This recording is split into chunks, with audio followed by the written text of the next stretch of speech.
হাত তুলে বাহ, অনেকেই করেন তো দেখলাম। তো এই যে সামনে একাদশী আসছে, হ্যাঁ, এই যে সামনের একাদশীটা, এটা কি একাদশী বলুন তো? 13 বৈশাখে কি একাদশী? এই একাদশীর নাম হলো মোহিনী একাদশী। কি একাদশী? মোহিনী। এই মোহিনী নামটা শুনে কিছু মনে পড়ছে? হ্যাঁ, এই রূপে কি ধারণ করেছিল? কখন বলুন তো? নিতাই গৌর হরি বল। যখন সমুদ্র মন্থন হয়েছিল, ওই যখন অমৃত উঠেছিল, তাই ওই অমৃতটা ভাগ করে দেওয়ার জন্য আমার ভগবান শ্রী বিষ্ণু মোহিনী রূপ ধারণ করেছে। মোহিনী মানে একেবারে অপূর্ব সুন্দর। কেন? ওই অমৃত নিয়ে ভাগাভাগি নিয়ে ঝগড়া হয়েছিল, তাই ভগবান কি করেছেন না, মোহিনী রূপ ধারণ করে বলে তোমরা সারি সারি ভাবে দাঁড়াও, আগে আমি দেবতাদেরকে অমৃত দেব, তারপর আমি অসুরদেরকে অমৃত দেব। তাই কি করেছে মা না, আগে দেবতাদেরকে অমৃত দিচ্ছে। তাই ওই রাহু আর কেতু ভাবলো আমাদের ভাগ্যে আর হয়তো অমৃত আসবে না, তাই কি করেছে না, বাচ্চা যদি শেষ হয়ে যায়, তাই কি করেছে রাহু কেতু ওই চন্দ্র আর সূর্যের মধ্যখানে দাঁড়িয়ে গেল।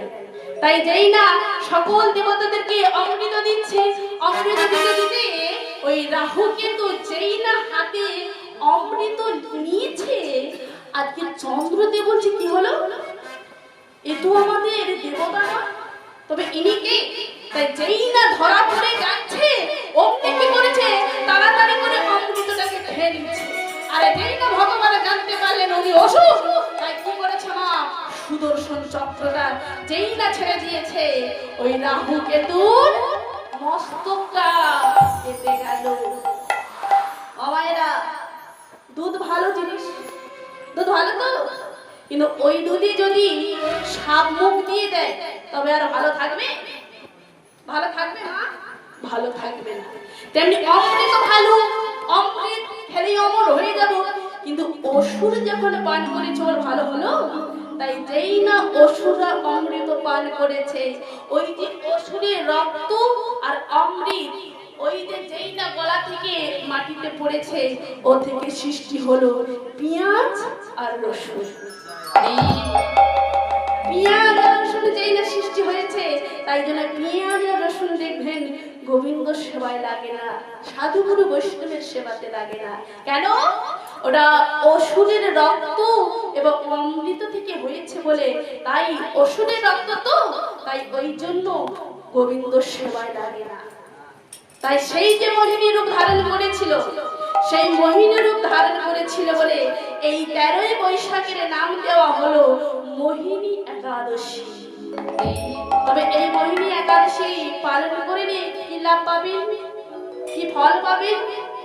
এই একাদশী যদি একনিষ্ঠ ভাবে কেউ যদি পালন করে, মায়েরা, কেউ যদি পালন করতে পারে, তার পর্বতের সমান যদি পাপ থাকে, কি বললাম, পর্বতের সমান, যদি পর্বতের সমান যদি পাপ থাকে, সেই পাপ থেকে আপনারা সবাই উদ্ধার হয়ে যাবে। আর কি করবেন না, এই একাদশীতে দান করবেন, দান করলে সহস্র গরু দানের ফল পাবে। তাই সবাই মিলে দান করবেন। আর কি করবেন না, সেই মোহিনী রূপ ধরেছিলেন আমার ভগবান তো শ্রী হরি নারায়ণ, তাই একাদশী করে আমার শ্রী হরি নারায়ণের দিকে এই মনটা তার চরণে রাখবেন। সদা সর্বদাই আপনারা সবাই মিলে তার নাম কীর্তন করবেন।